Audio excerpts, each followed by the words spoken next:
de Rouen. 3 jours après les lignes TGV, des actes de sabotage ont aussi été opérés sur des réseaux de fibre optique. Anne-Claire. Pour l'heure, aucun lien, Thomas, n'est établi entre ces actes de malveillance, mais les regards se tournent vers l'ultra-gauche. Qui sont-ils, ces militants, et surtout comment sont-ils organisés? Julien Gall. Des actes de sabotage à plusieurs endroits du réseau TGV, toujours pas officiellement revendiqués. Mais c'est bien la piste de l'ultra-gauche qui est avancée par le ministère de l'Intérieur. Qui sont ces groupes?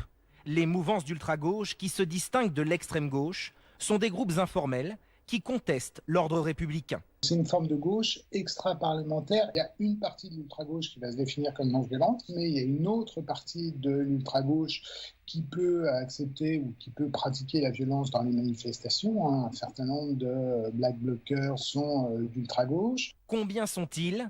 Leur nombre est difficile à définir. Pour certains chercheurs, il serait des dizaines de milliers en France.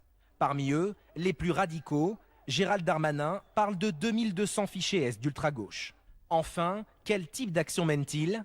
Il est difficile d'établir un mode opératoire aux mouvances d'ultra-gauche, même si certains points communs entre groupuscules demeurent. Le refus de l'apparition publique peut avoir un certain nombre de communiqués qui vont demeurer anonymes. Une minorité de l'ultra-gauche qui est prête à recourir alors soit à la violence physique, soit à des actions symboliques de type sabotage. Selon plusieurs spécialistes des mouvements sociaux, l'un des marqueurs communs de l'ultra-gauche est le rejet des institutions.